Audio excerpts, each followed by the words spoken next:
Buenas tardes, muchas gracias por su asistencia. Excelentísimo señor don Eligio Hernández, que está en su casa, tiene las puertas abiertas, viene cuando él quiera, porque siempre lo recibimos con los brazos abiertos, porque siempre nos enseña muchas cosas. Hoy nos va a hablar de un tema que es candente. Siempre será candente, porque parece que han pasado unos meses, pero hoy está otra vez en todas las televisiones el juicio del proceso de los independentistas catalanes. Presentar el currículum de Eligio no ha lugar, lo conocemos todos. Yo lo que sí voy a hacer con él, la misma reflexión que hice, o parecida reflexión que hice el otro día cuando era el día de San Carlos, diciendo que tenemos que hablar, y con mucho orgullo, de una escuela de juristas canarios. Y como no puedo olvidar que yo fui rector de la universidad, pues hablo con orgullo de una facultad de Derecho que estaba llena de nombres ilustres cuando yo llegué aquí en el año 71. Cuando llegué a ejercer de médico, porque había terminado, pues estaba aquí desde el año, no digo el año, desde el año que nací. Pero nombres como González Vicén, Villaverde, Alejandro Nieto, Manuel Morón, Gumersindo Trujillo, Eloy Ruilova, son nombres de profesores que formaron una generación extraordinaria de juristas. Ellos tienen fama nacional e internacional, pero yo siempre digo que dieron lugar a dos vertientes. La propia universitaria, porque dieron lugar a unos alumnos que después continuaron el nivel alto de la Facultad de Derecho. Y hoy pues tenemos a Paco Clavijo, Manolo Álvarez, Margarita Ramos, Gloria Rojas, Francisco Villar, todos profesores ilustres. Pero además de eso, y lo que es la función de la universidad, formaron una serie de juristas que salieron de la universidad. Y claro, salían también formados porque nos hemos permitido el lujo de tener a un fiscal general del Estado, al presidente de la Audiencia Nacional, que ha estado por aquí también, a Marchena, que también es canario, a Óscar González, que ha estado en el Supremo de Magistrados, un montón de juristas que han estado fuera del ámbito universitario, poniendo el nivel de los juristas canarios muy alto. Pero hay que mirar también a todos los servicios jurídicos de la Administración canaria, a todos los notarios que están ejerciendo, la mayoría de ellos, a los juristas que están en los consejos consultivos.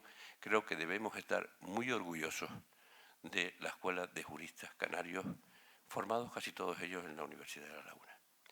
Don Eligio es una muestra de ellos, y como es una muestra de esa Escuela de Juristas, creo que está hecha su presentación, y yo no voy a decir nada más, sino que tiene la palabra que cuando quiera enojar.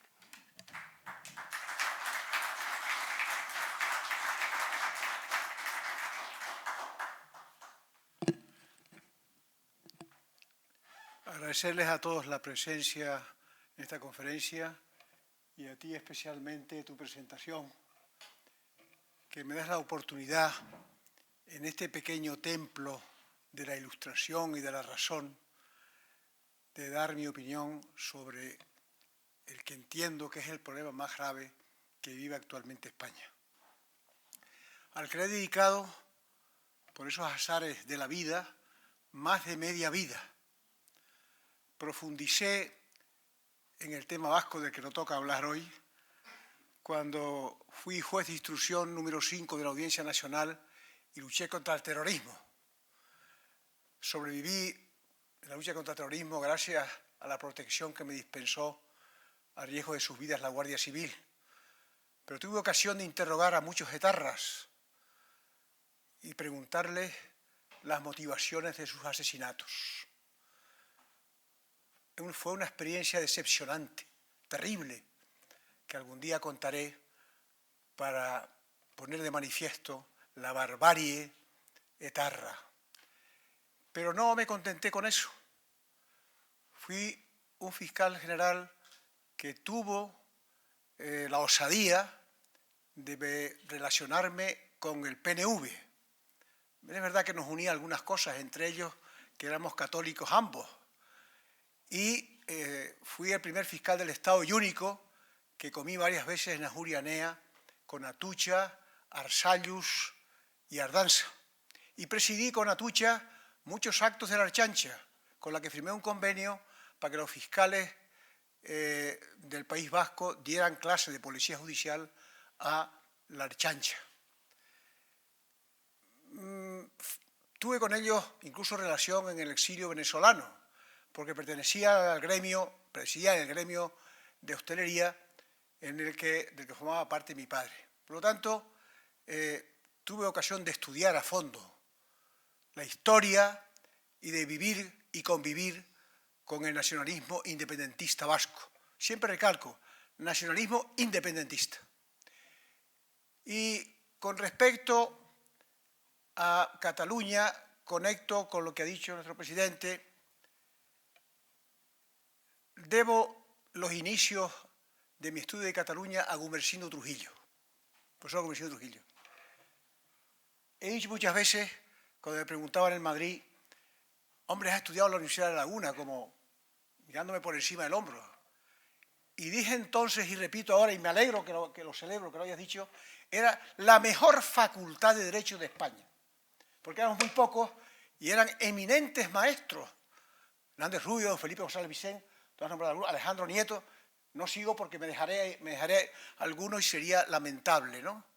Pues yo llegué a la universidad con la vana ilusión romántica de hacerme catedrático de Derechos Políticos.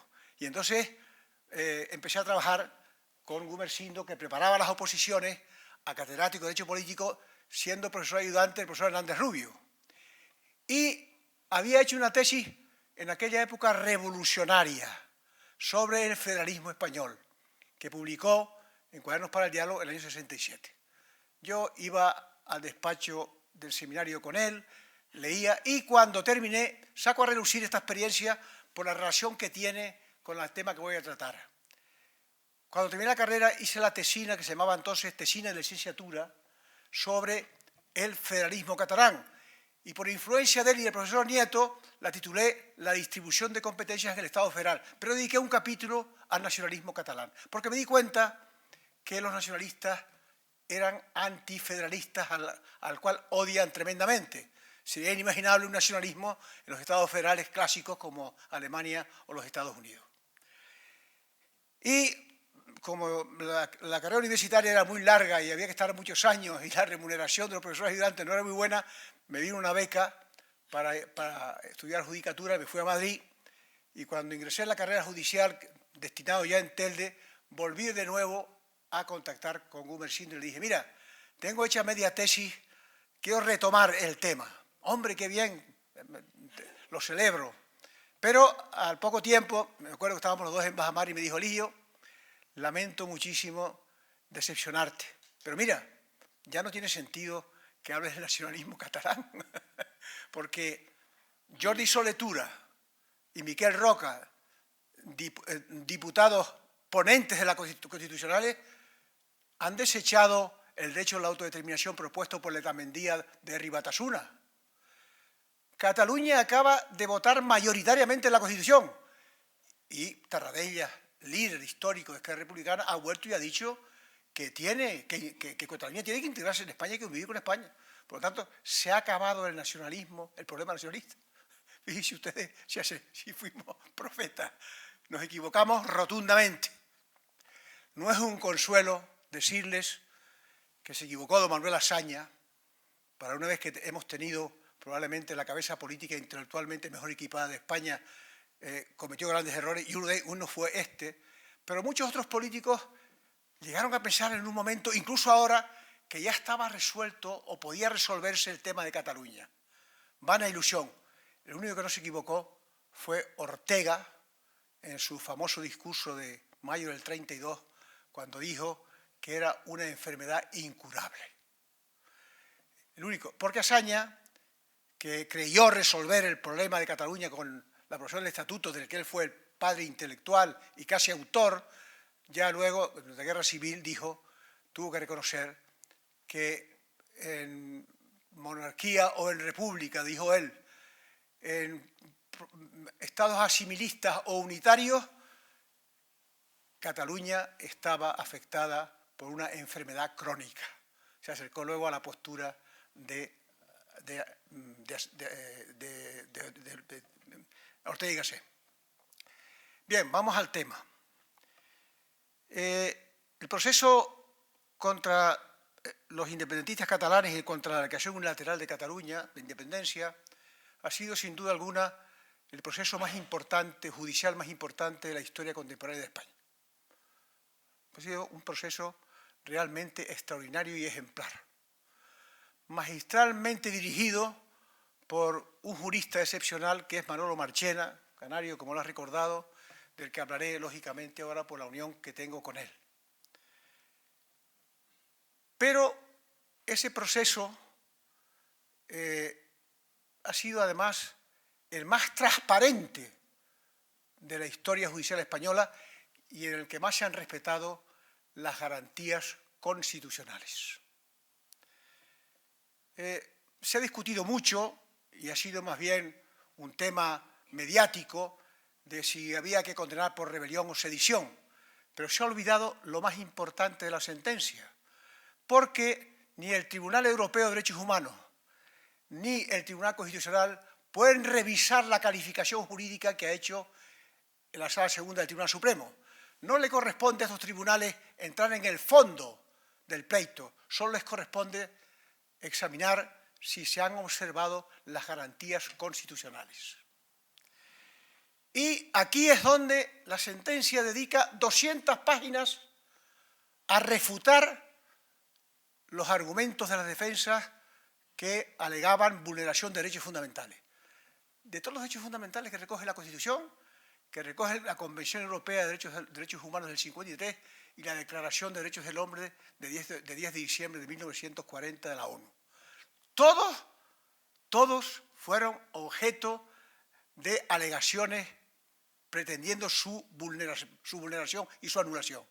Pues bien, las páginas que dedica, aquí sí que se nota la pluma de Manolo Marchena, que conozco bien, son realmente extraordinarias. Dedica 200 páginas, de la página 60 a 195, que como esto no es un foro, no voy a examinar ahora porque lógicamente esto es más bien para algún día en un debate jurídico, en un foro académico o de la abogacía, desarrollar este tema.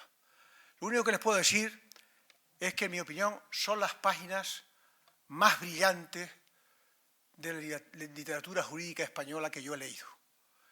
No existe, salvo eso de que la hispanofobia a veces se aparece por algún lugar de Europa, no existe ninguna posibilidad de que esa sentencia sea anulada ni por el Tribunal Constitucional ni por el Tribunal Europeo de Derechos del Hombre, porque es una sentencia absolutamente irrefutable en cuanto a la protección y garantía de los derechos fundamentales. Hago una pequeña pausa para hablar de Manolo Marchena. Yo he tenido la suerte, porque es una suerte por esas circunstancias de la vida de las personas, de conocer y tratar a las más grandes figuras de la judicatura y de la fiscalía española, igual que también a las más grandes figuras de la cátedra y del foro. Si tuviera que destacar a dos juristas, entre otros muchos sabios que he conocido y tratado, yo destacaría dos. Rafael Mendizábal Allende, que tiene ahora 92 años, con el que estuve el otro día en Sevilla, que Alejandro Nieto, que está como muchos otros profesores siempre en mi formación jurídica, dijo que era la pluma magistral de la carrera fiscal y lo calificó a la altura de los jueces norteamericanos famosos Adam, Frank, Caruso, etc. Lo calificó como uno de los grandes magistrados de la historia de España. Mi relación con él es muy estrecha. Es mi amigo, mi compañero, mi profesor, mi maestro. A él le debo lo poco que sé de derecho administrativo y derecho financiero. Magistrado de lo contencioso, número 1 de todas sus promociones, de todos los cuerpos a que se presentó, subsecretario con Landrino Navilla, que fue el que elaboró el dictamen a Martín Villa para legalizar el Partido Comunista. Era un hombre que había trabajado y muy bien, además con una ley de educación ejemplar. Hay que destacar lo bueno que se hizo también en la autocracia de Villar Palasí, del que fue su secretario, que fue un gran ministro, como lo fue López Rodó, ambos los dos administrativistas, ¿no? Hay que decirlo y no hay que negar las cosas buenas que se hicieron, ¿no? Y ahora pertenezco yo a un círculo, se llama Círculo Salvador de Mariá, que preside él, en el que estamos, pues, profesionales ya jubilados de todas las carreras universitarias. Estuve en Sevilla con él el otro día. Y Manolo Marchena, lo digo con humildad, prácticamente lo descubrí yo. No fue difícil descubrirlo. Pero Manolo Marchena tenía a su mujer trabajando en la delegación del gobierno como TAC, técnico de civil del Estado, y Manolo era fiscal en Las Palmas de Gran Canaria. Un fiscal, un abogado fiscal. Estoy hablando de la época que yo era delegado del gobierno, del que cesé en enero de 1990. Y en un juicio que hubo, vi actuar a aquel fiscal y me dejó deslumbrado. Me dejó deslumbrado. Como su mujer era conocida y era funcionaria que trabajaba conmigo, le seguí la pista. Y en el año 90 me invitó a la lectura de su tesis doctoral en La Laguna, en un tribunal presidido por Vicente Gimeno Sendra, un gran procesalista, una tesis sobre el Ministerio Fiscal. Yo debo luego mi relación a la Fiscalía a esta tesis, ¿no? Y presidido por Gimeno Sendra, preparada la tesis por Manuel Morón Palomino, y de la cual fue también miembro del tribunal Ramírez, el abogado Ramírez, sobrino del físico. Ramírez, hombre, no me acuerdo el nombre, que era profesor ayudante de Derecho Procesal. Bueno, y me quedé absolutamente deslumbrado con esa tesis. Cuando me nombraron fiscal del Estado, no dudé inmediatamente en decirle que se viniera conmigo a la Fiscalía del Estado.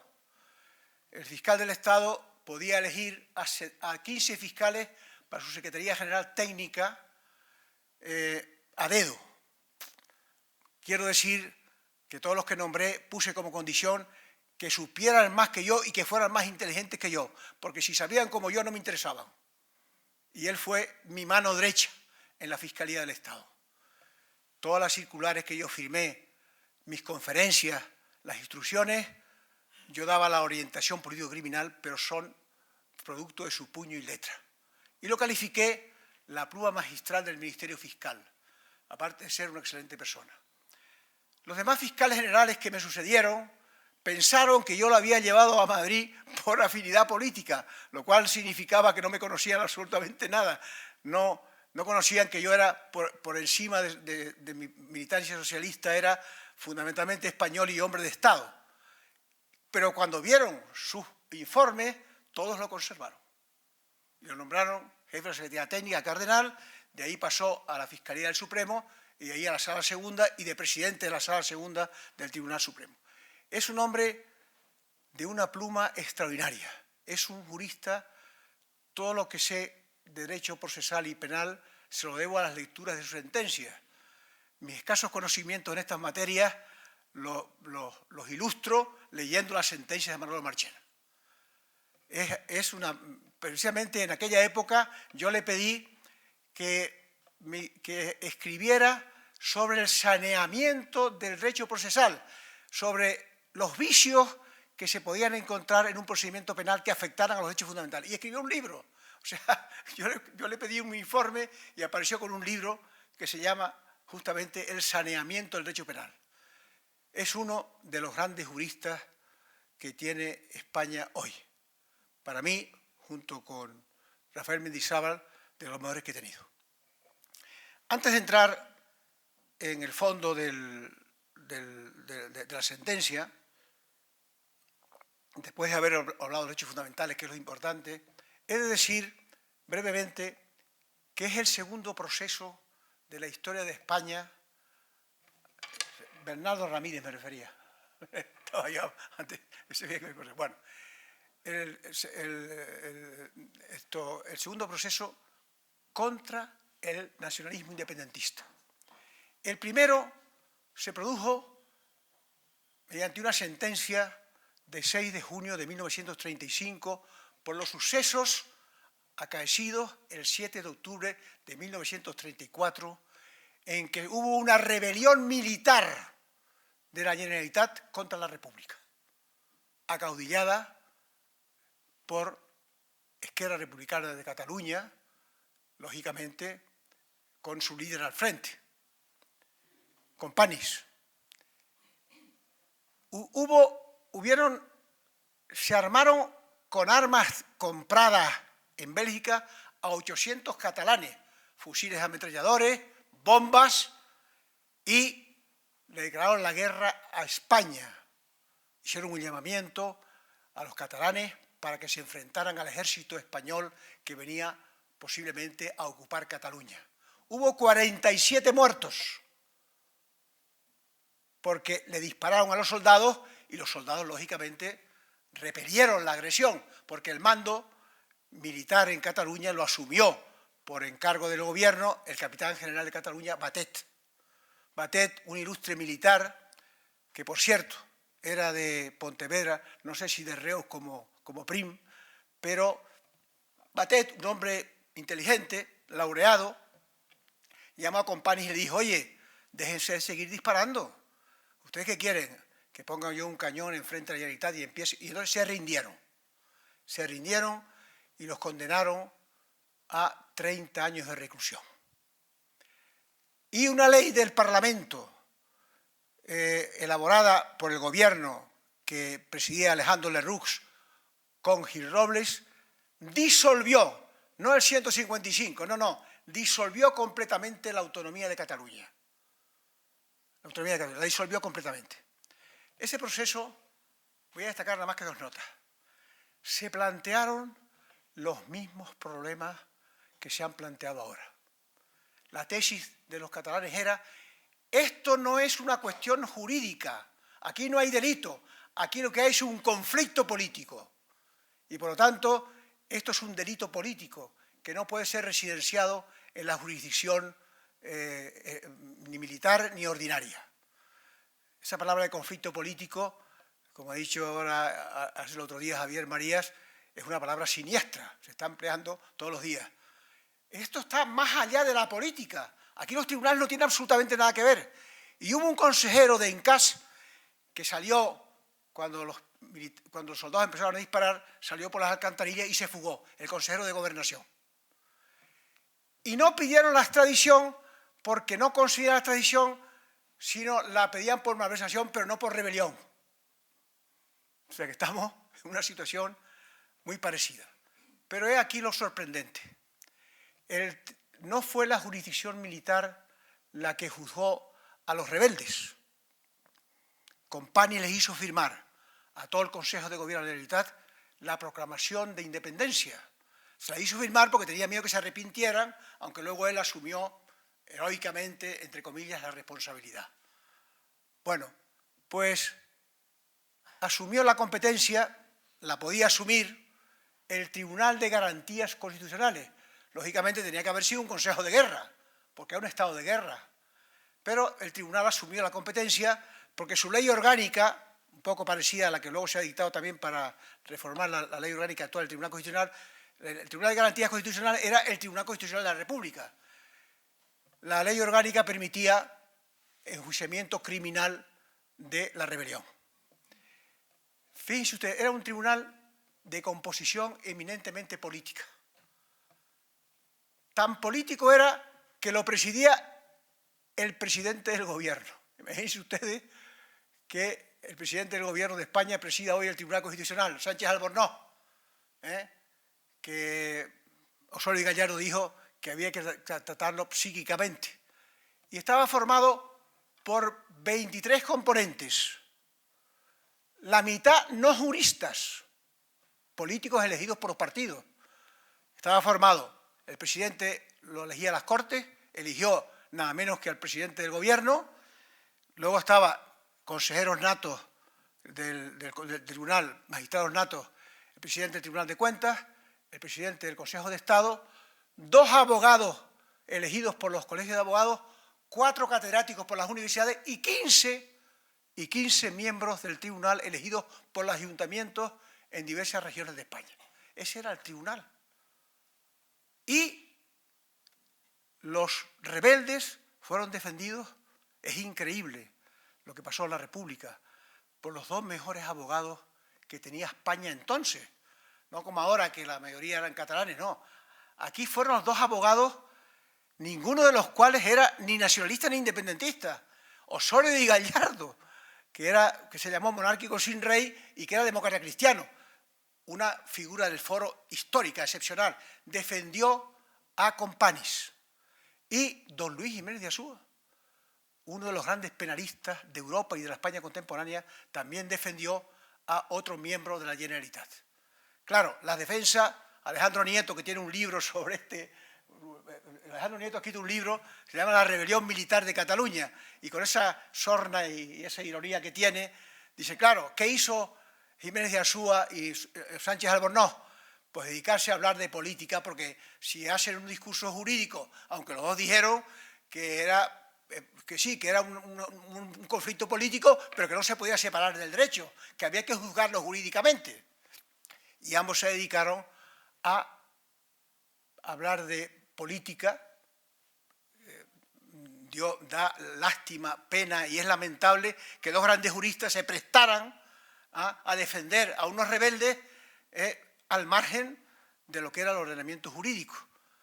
Y, bueno, imagínense ustedes, había aplausos en el público. Imagínense ustedes que el otro día a Marchena llegan a aplaudir la gente en el proceso. Sería inimaginable. Bueno, pero lo cierto es, y voy ya finalizando, para pasar a la fase final, lo cierto es que, afortunadamente, por mayoría inequívoca, el tribunal, que se sonreía cuando hablaba Osorio y Gallardo y Jiménez de Azúa, el tribunal los condenó a 30 años de reclusión mayor y los metió en la cárcel.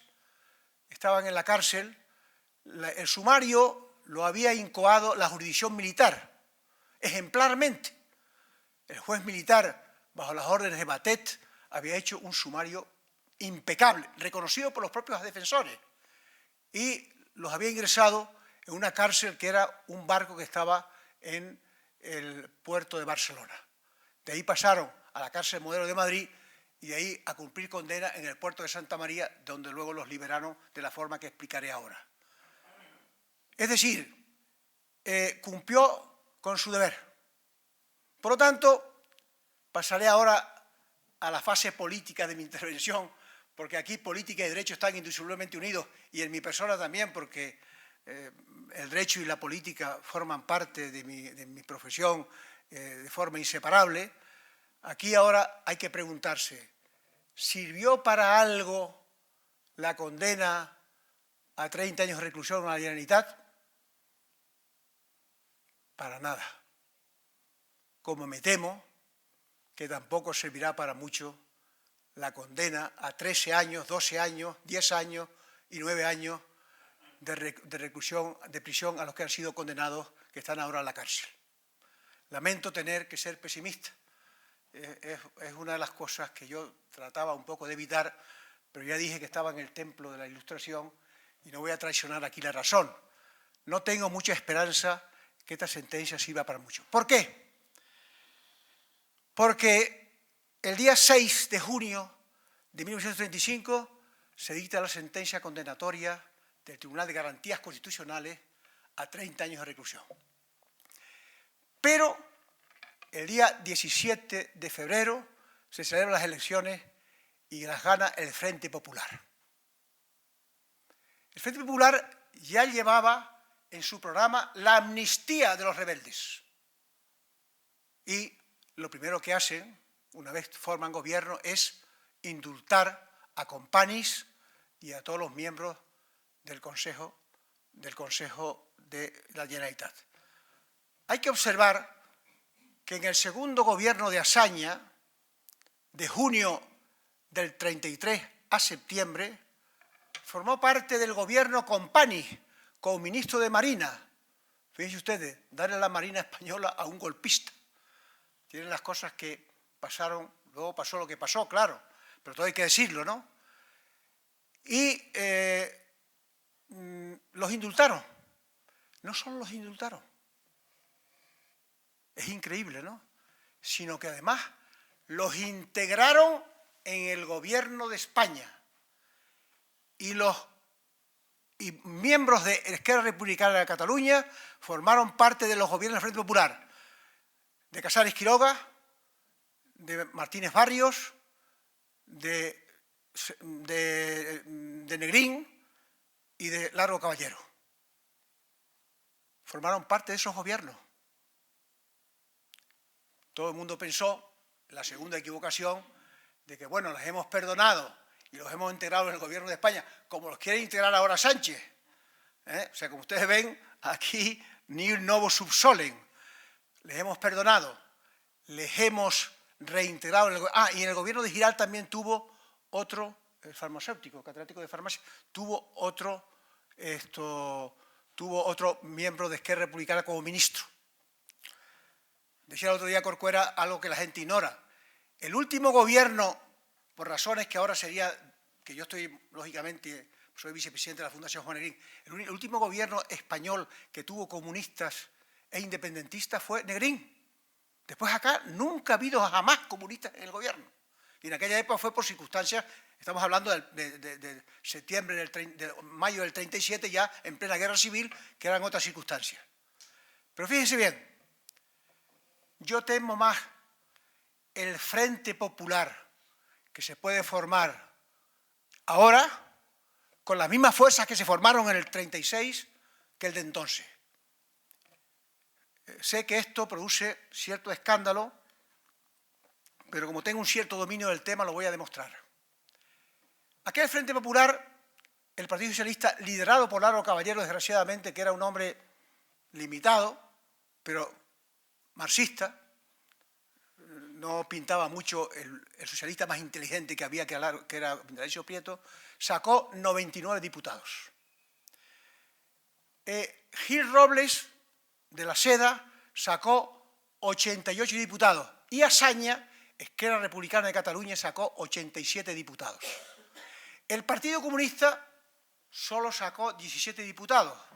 Luego vino su engrandecimiento con la guerra civil, porque Moscú, lógicamente, fue el único que ayudó a la República, habida cuenta del Comité de No Intervención que formaron las democracias. Es otra historia en la cual nos vamos a enlazar, ¿no?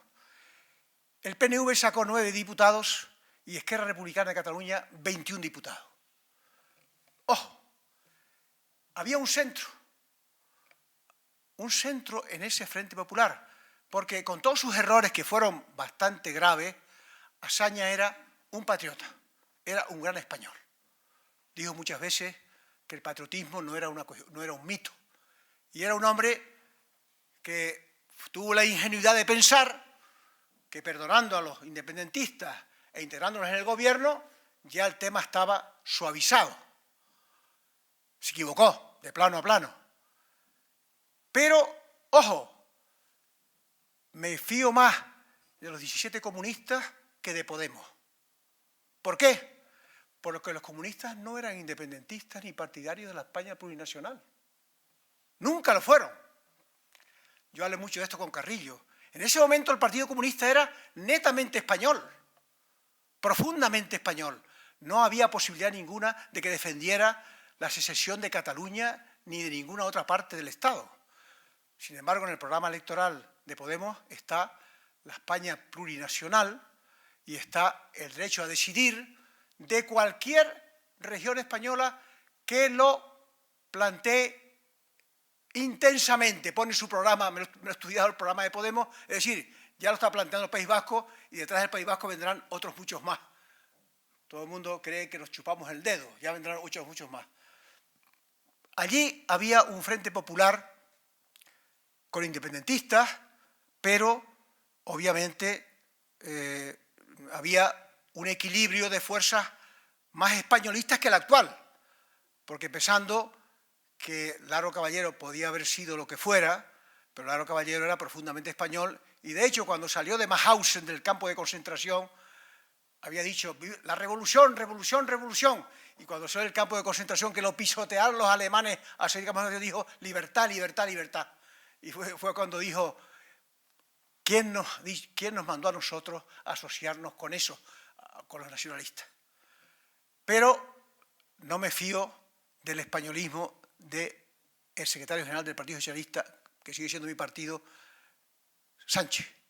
Por lo tanto, tengo más preocupación por el actual Frente Popular que por aquel de entonces, aunque afortunadamente las circunstancias son mejores, pues tenemos a Europa al lado y tenemos unas fuerzas políticas que están dispuestas, lógicamente, a hacer frente. Ahora mismo hay un grupo de socialistas de mi generación, acaba de decir Soriano, que hay mucha gente que se está agrupando para intentar hacer frente a esta barbarie que se nos viene encima, ¿no?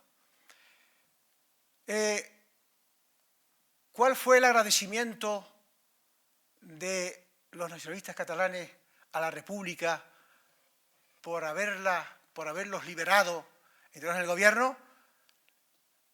2 meses después la traicionaron. La palabra traición es de Azaña, en la Guerra Civil.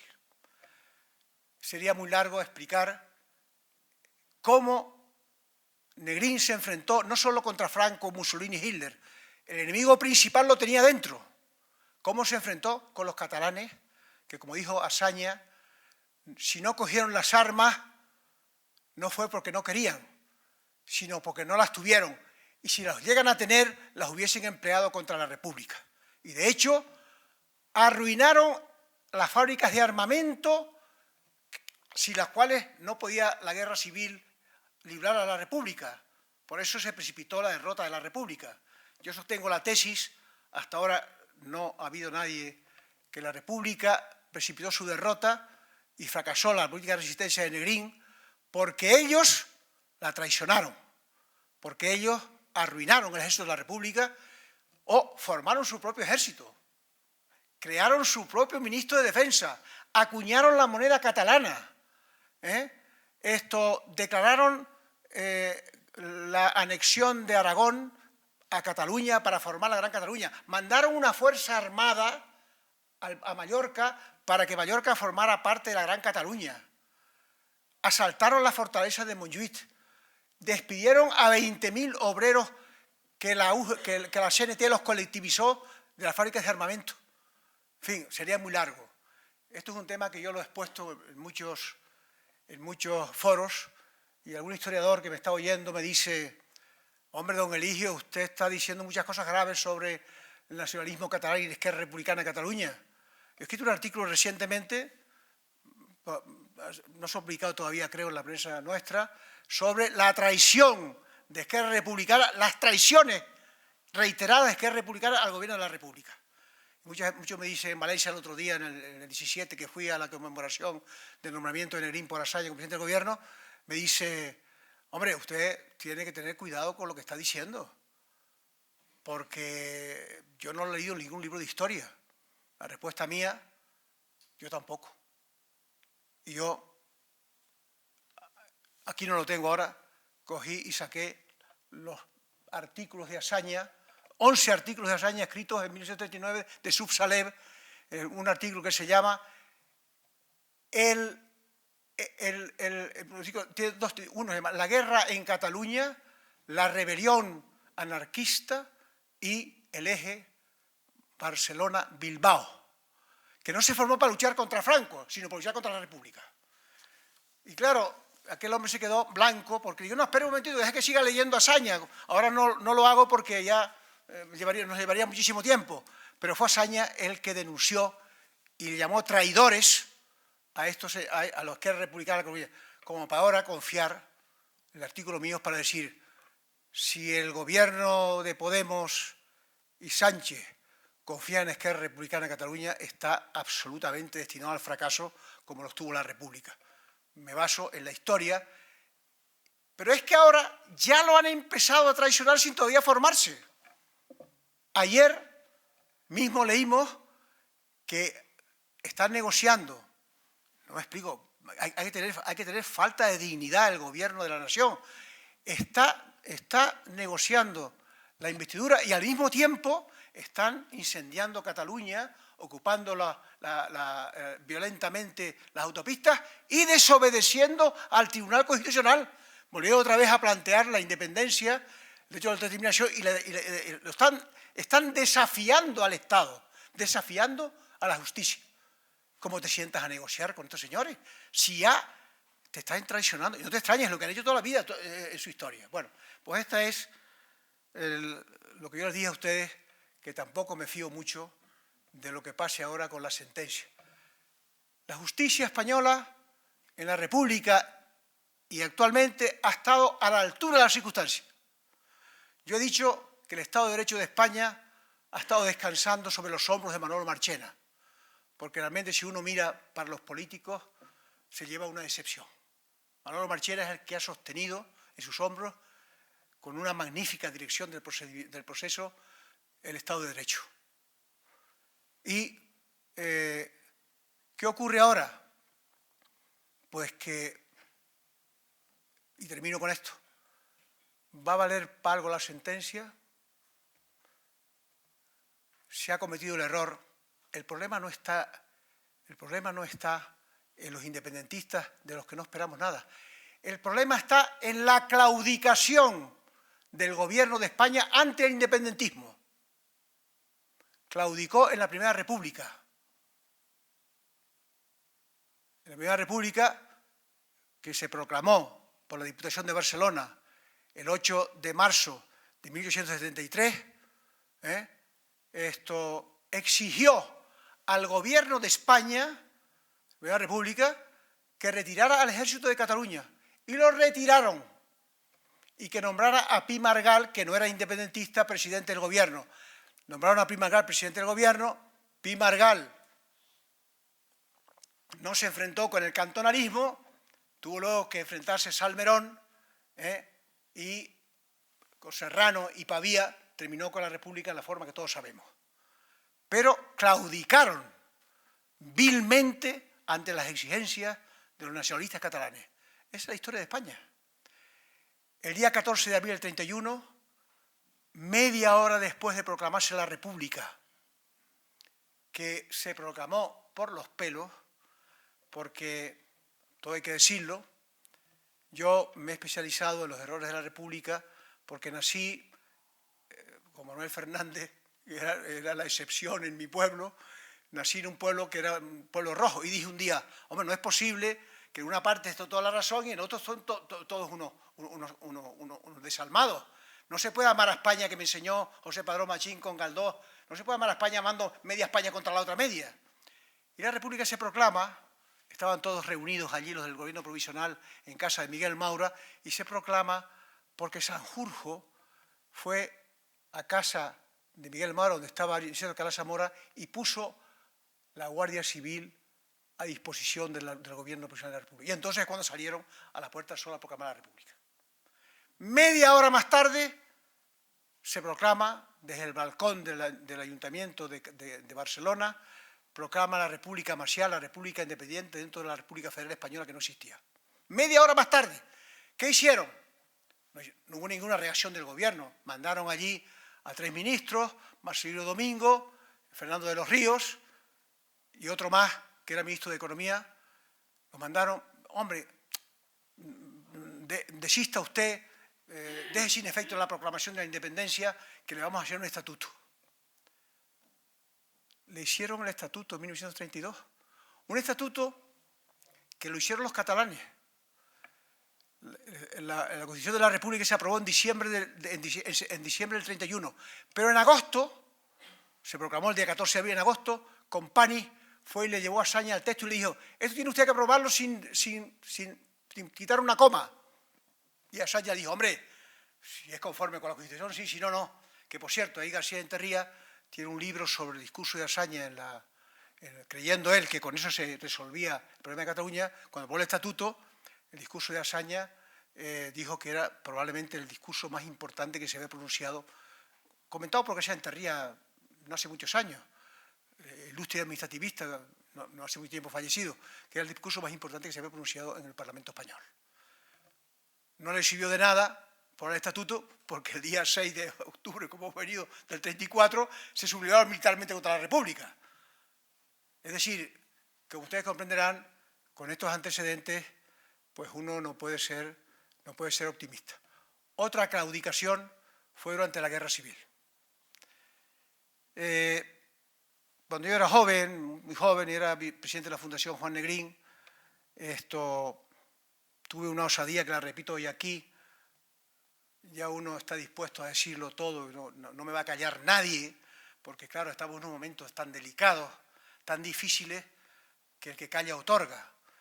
Me invitaron a un debate en el Ateneo de Madrid entre republicanos que habían venido del exilio. Había mucho vasco, mucho catalán, y me invitó José Prat, que había sido su secretario con Negrín, un hombre de una cultura enciclopédica, y mi sorpresa fue, yo me pongo en la mesa presidencial, mi sorpresa fue cuando los catalanes eran todos octogenarios, pero hablaban mexicano. O sea, yo me di cuenta, la mayoría de profesores universitarios, empiezan a hablar que querían la Tercera República, pero la querían para proclamar la independencia. Entonces yo, que oía aquello, yo era vocal del Consejo del Poder Judicial, y me levanté, dije, perdón, le dije al moderador, perdón, me he equivocado de reunión, permítame que me retire. Don José Prat se levantó, hombre, don Eligio, no se ponga usted así, no, perdón. ¿No? Y entonces tomé la palabra y la verdad es que me pasé. Digo, bueno, Franco hizo mal, porque después de una guerra, fusilar a Company, un general victorioso debe ser magnánimo, como decía Hitler, como decía Churchill. Estuvo mal que la Gestapo se lo entregara y lo fusilara. Y dijo algo que fue algo terrible. Aquello tronó. Digo, pero Negrín y Azaña se equivocaron porque debieron fusilarlo antes. Bueno, aquello fue terrible. Y yo, asombrado, dije, bueno, aquí hay 3 jurídicos militares de la República que me los habían presentado. ¿Cómo se castiga la traición en el campo de batalla? O yo estoy loco, o yo no sé derecho. Díganme ustedes cómo se castiga la traición en el campo de batalla.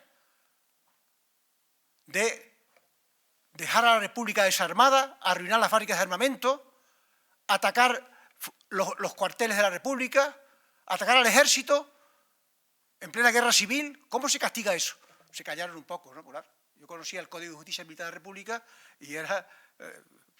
toda la vida sabíamos cómo se castiga la traición en el campo de batalla. Bueno, pues digo todo esto porque Derecho Prieto decía que Company estaba rematadamente loco. ¿Qué no diría si hubiese conocido a Torra? ¿Entiendes? O sea, por eso digo que este es mi pesimismo, y yo termino aquí porque es un tema que conozco muy profundamente y ya he hablado demasiado.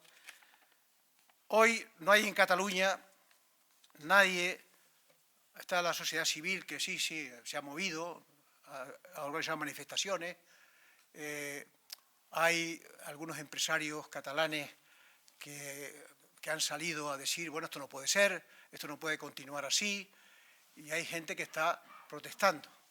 Pero termino leyéndoles a ustedes lo que escribió el director de La Vanguardia, Agustí Calvet, el 21 de noviembre del 34 en La Vanguardia.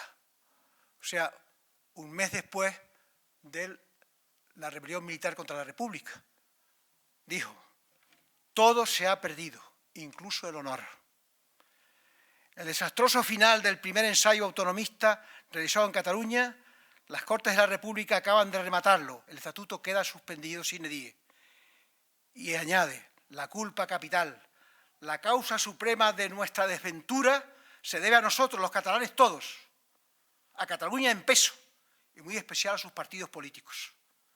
No hay en la historia política de España contemporánea una burla más cruel, un desencanto mayor, ni un tan elocuente e instructivo fiasco como lo que acaban de experimentar los 2 grandes partidos de Cataluña.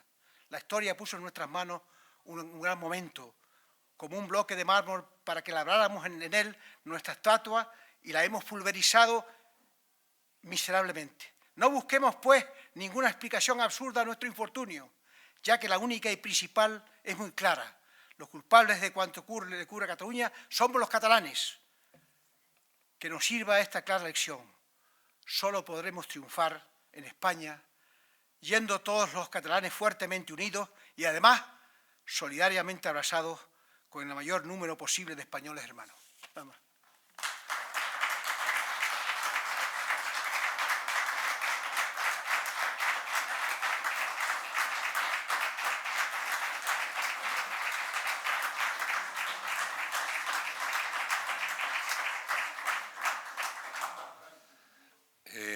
Como primera medida, acordarnos los dos de que era Bernardo Cabrera Ramírez, el profesor de Derecho Procesal, que nos habíamos olvidado de Bernardo. Era el que Blas Cabrera Felipe, ¿no? Sí, sí. El sobrino de Blas Cabrera Felipe era, ¿no? Bernardo Cabrera. Cabrera. Era sobrino de Blas Cabrera Felipe, ¿no? Era Cabrera, sí. Creo que sí. Sí, lo era, sí. Sí. Su hermano que era de colegio, su padre.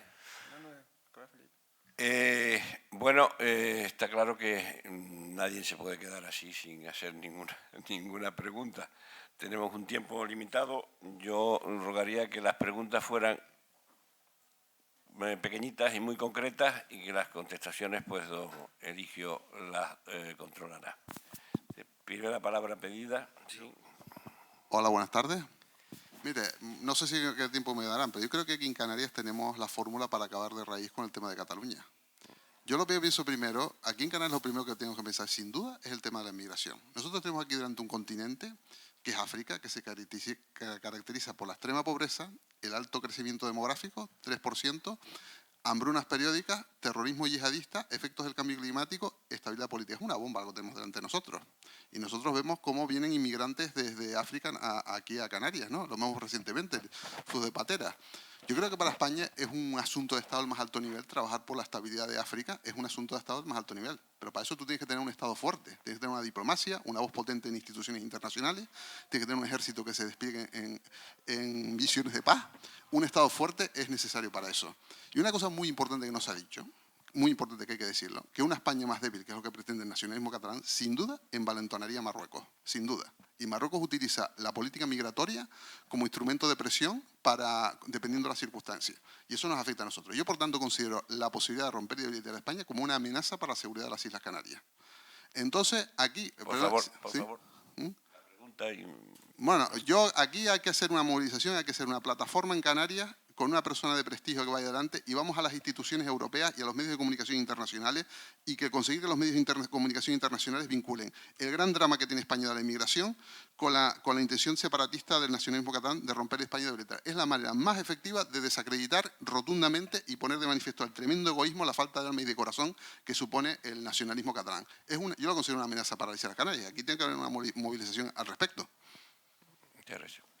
Muchas gracias por dejarme hablar. La seguridad de Canarias y cualquier otra región solo se consigue con un gobierno fuerte, un gobierno nacional fuerte. No me fío de instancias regionales que vayan a solucionar problemas de Estado. El problema de Estado lo soluciona el gobierno de España. Ya sé que se dice ahora, como dice Alfonso Guerra, la gente no quiere pronunciar el nombre de España, porque además corremos el riesgo, como dice Alfonso Guerra, un señor dice Visca Cataluña y lo aplauden, dice Euskadi Batasuna y lo aplauden, y dice Viva España y dice que es un fascista. O sea, estamos por eso digo yo, el gobierno de la nación, como pasa en los estados federales, se ha recordado mucho estos días los sucesos en Mississippi del año 62. El gobernador de Mississippi desobedeció una sentencia del Tribunal Supremo de los Estados Unidos sobre la segregación racial. Y Kennedy pronunció, su hermano era fiscal general, un discurso memorable. El pueblo norteamericano tiene derecho a discrepar de las sentencias del Tribunal Supremo y de la ley, pero no a desobedecerla. ¿Y qué hicieron? Mandaron a las fuerzas federales y acabaron, entre ellos a la policía militar y al ejército, y sofocaron la rebelión racista de Missouri. Es decir, Es, por lo tanto, el Estado el que, tanto en la política exterior como la interior, tiene que resolver los problemas como los ha resuelto los países anglosajones de tradición democrática mucho más avanzada que nosotros. Porque no hay que dudar, cuando uno dice estas cosas, todo el mundo se escandaliza, que los ingleses, una democracia mucho más antigua que la continental, los ingleses combatieron el terrorismo con el ejército británico del aire ocupando el Ulster durante 20 años. No pasó nada, no pasó nada. Es decir, cuando hay un gobierno fuerte en el Estado, entonces las cosas funcionan. Sea el problema interno, sea externo. Pero cuando se deja la seguridad de los españoles, de los canarios, de los vascos, se deja en manos de instancias, digamos, regionales, todos estamos en peligro. Una otra pregunta. David.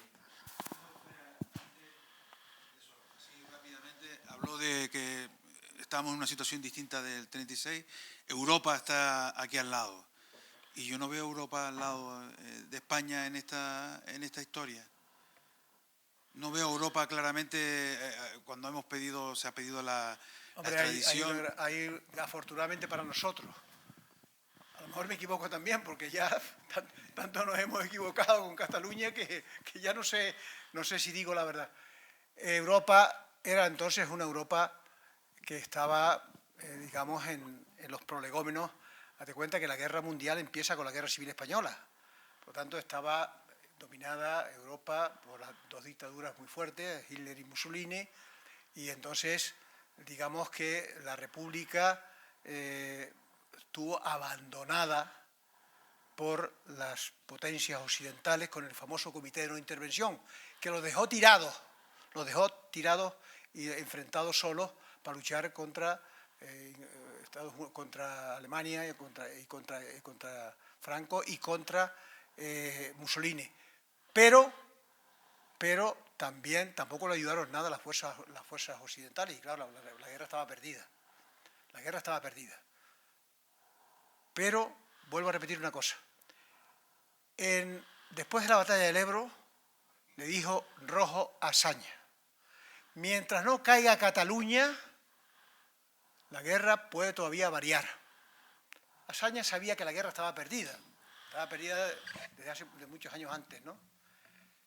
Pero los nacionalistas independentistas catalanes precipitaron la derrota de la República,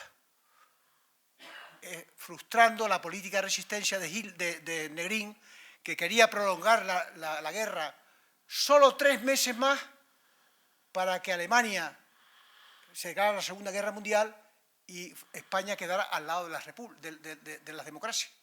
Le faltaron solo 3 meses. El día 1 de abril se firma el final de la guerra en España, se firma Franco, la guerra ha terminado, y el día 1 de septiembre los alemanes invaden Polonia y Checoslovaquia. Por 4 meses. Los causantes de la derrota precipitada de la República y la salida de millones de españoles por la frontera, hambrientos y a campos de concentración, es culpable, cosa que digo siempre, y no les gusta oírlo, pero yo ya, como tú comprenderás, a mi edad, me importa 3 pepinos lo que piense la gente de Madrid, ¿no? Ellos fueron los culpables de la derrota de la República. Y hay que decirlo, pasa que nadie lo dice. Siempre se han ido de rositas los nacionalistas. Apoyaron el movimiento de Franco contra la República, lo dice Vicente Navarro, que actualmente es miembro de Podemos, como antes apoyaron la dictadura de Primo de Rivera, como antes apoyaron, antes se opusieron a la independencia de Cuba. Se opusieron a la independencia de Cuba, ¿sabe usted por qué? Porque eran los dueños de los ingenios azucareros. Y la patria del catalán es esto. Un cuento, es el 3%. ¿Entiendes? Y claro, me acuerdo que había un decano del Colegio de Abogados en Madrid, Siol no era, ¿te acuerdas? Aquel que era presidente del Colegio Nacional de Abogados, un catalán, que me regaló un libro sobre el asesinato de efectivamente. Sí, el Río, efectivamente. Que me regaló un libro sobre el asesinato de Prim. Y yo le dije, oiga, hablando con él en su despacho, pero ¿quién le pagó a los sicarios para matar a Prim, que era de Tarragona? Y me dijo, don Eligio, le advierto a usted que Quevedo decía que decir la verdad en España es peligroso. Yo creo, Eligio, que la pregunta de David iba porque, por ejemplo, Europa, las cuestiones de devolver los exiliados y los que se han ido han estado tibios y que no han... Sí. Eso, claro, la famosa orden de detención, hubo un momento, que no lo conté porque llevaría mucho tiempo, hubo un momento en el Tribunal Supremo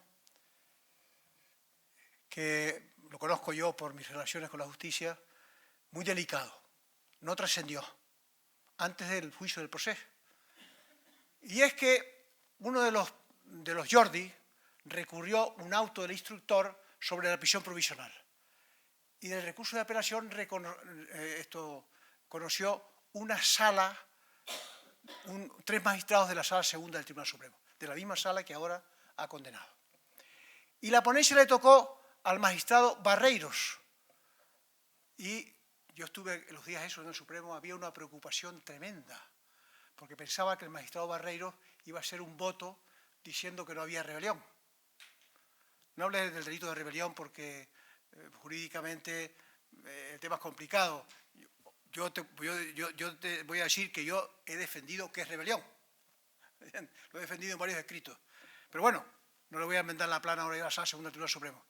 Barreiros era el magistrado conocidamente más izquierdista de la sala segunda, gallego, muy preparado, no se casaba con nadie, fue el que condenó a Manglano, fue el que procesó a el famoso causa de la corrupción del Partido Popular, porque luego fueron condenados, fue el que procesó a Garzón, fue el que votó a favor de que Sortu, de Batasuna Vasco, fuera legalizado para que pudiera meter en las elecciones. Todo el mundo pensaba, este va a ser un voto particular. Bueno, la gente incluso se pensó quitarle la ponencia y alguien dijo, qué barbaridad, mañana lo sale en la prensa y esto es una catástrofe para el Tribunal Supremo, porque mañana los independentistas se van a aprovechar. Sorpresa, la mejor sentencia para mí sobre el tema de la rebelión que se ha dictado en la sala segunda, por este ponente. Dijo alguna cosa que a mí me parece muy acertada. Esa tesis no la aceptó el Supremo y yo lo veo bien, porque les puedo decir a ustedes que media sala segunda era partidario de condenar por rebelión. Pero había unos cuantos magistrados que discrepaban. Yo creo que Marchena, muy sabiamente, no quería votos particulares porque eso hubiese sido aprovechado por los independentistas. Y entonces quería una sentencia por unanimidad. Y la unanimidad solo existía para la sedición. Bueno, pues los catalanes, el estado de Holstein, dijeron que no había rebelión porque la violencia, que reconoce la sentencia del Supremo que hubo violencia, la reconoce, porque en Alemania existía el delito de alta traición y no el de rebelión. El delito de alta traición exigía que había que doblegar al Estado, había que hacer capitular al Estado para poder apreciar la rebelión. Tesis de Barreiros, extraordinaria. Sí, claro que que se doblegó al Estado. ¿Cómo que no se doblegó? A pesar de que mandaron 6.000 policías entre Chancha, Guardia Civil, Policía Nacional, a pesar de eso, no se pudo evitar que hicieran un referéndum y declararan la independencia.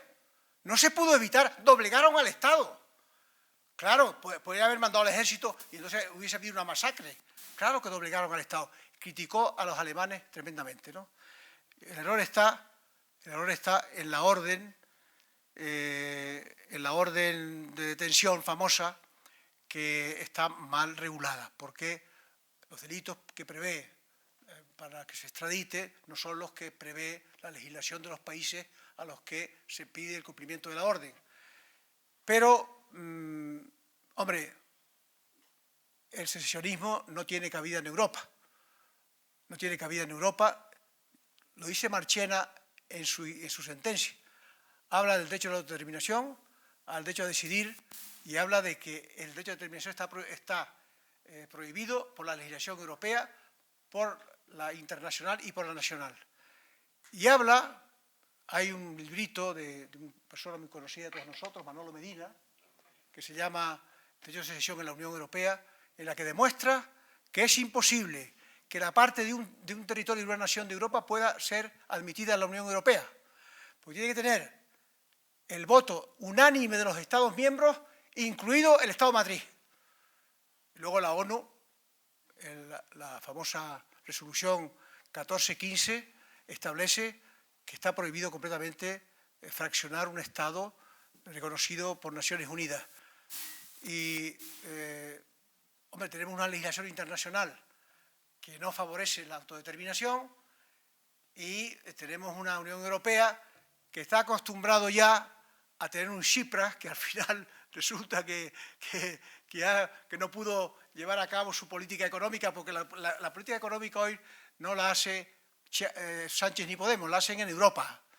Y por lo tanto, hombre, hay unos límites que si se traspasan, Europa no se va a quedar con las manos cruzadas.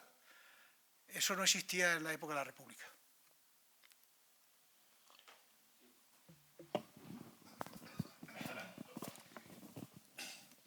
Buenas noches y muchas gracias, don Eligio, por darme la oportunidad de escucharle, que es maravilloso. De todas maneras, por ejemplo, cuando se habla de república, hay un artículo maravilloso en Le Monde de noviembre, escrito por Joan Garcés, donde habla de las repúblicas que se intentaron dentro del territorio español desde 1400 y tantos, dice. Eso dice él. Bueno, yo no soy para afirmarlo.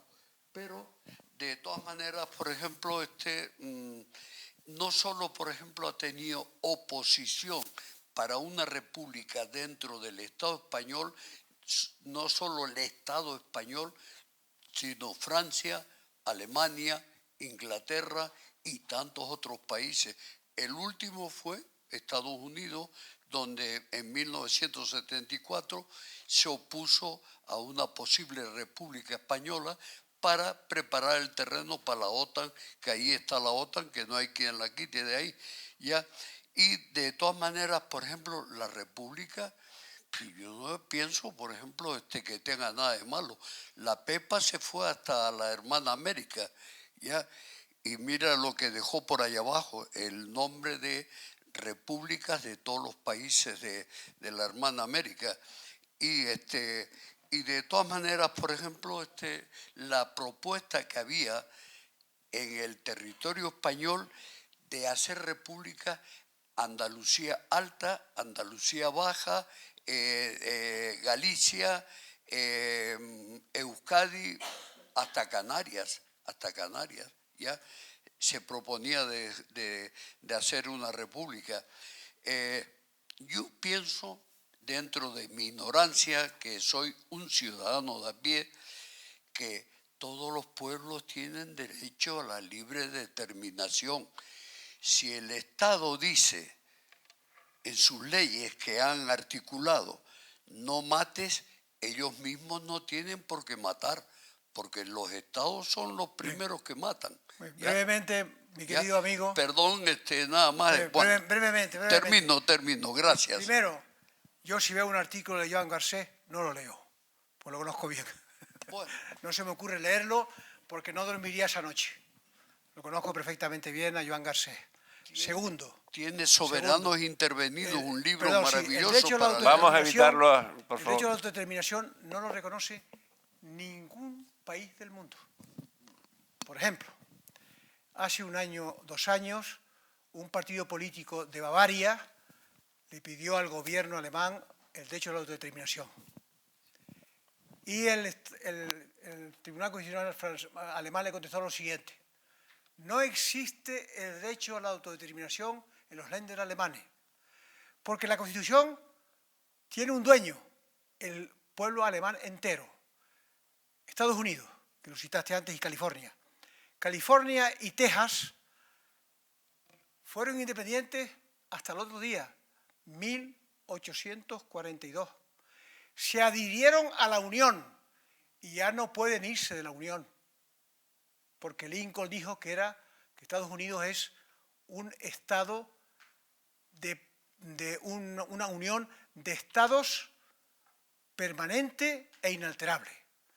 Y respecto a la República y la monarquía, yo creo que debes de saber que cuando se proclamó el rey actual, monarca, sustituyendo a Juan Carlos, el Partido Socialista, reunido en su grupo parlamentario, debatió luchar por la Tercera República. Y Alfonso Guerra, que estaba en el bar, se lo comunicaron. Se preocupó muchísimo y entró y dijo lo siguiente, que sabemos mucho, muchos socialistas lo sabemos.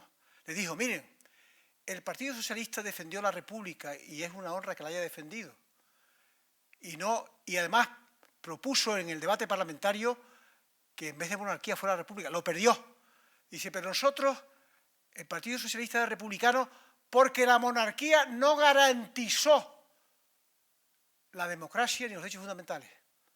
Pero en la medida en que la actual monarquía ha garantizado la democracia y los derechos fundamentales, para Pablo Iglesias, no este Pablo Iglesias, el Pablo Iglesias de verdad, era una cuestión accidental, república o monarquía.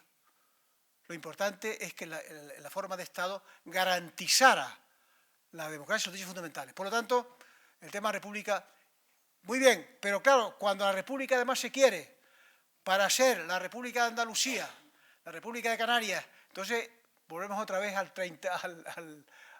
la Primera República, a la España cantonal.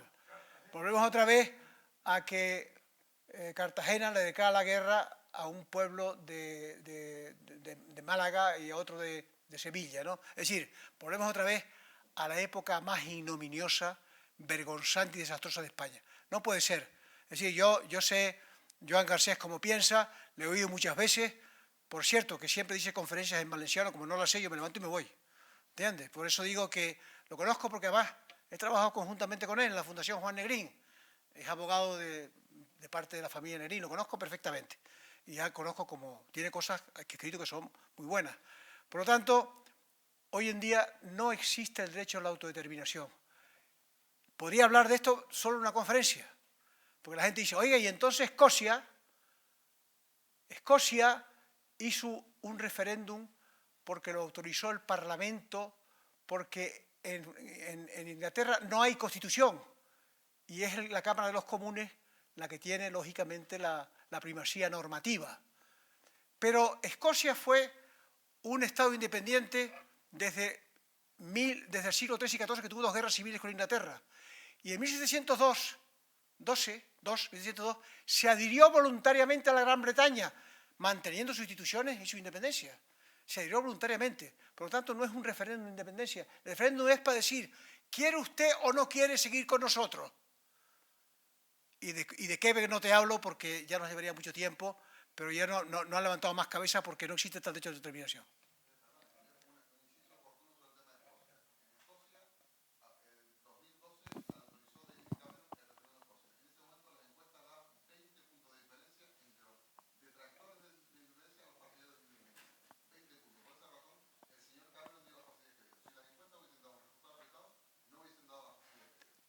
Pero vuelvo a repetir, no es un referéndum de independencia, es un referéndum para que tú que has venido a mi casa, yo te he admitido, digas si quieres o no continuar conmigo, pero tú eres independiente siempre, te has adherido a mí voluntariamente.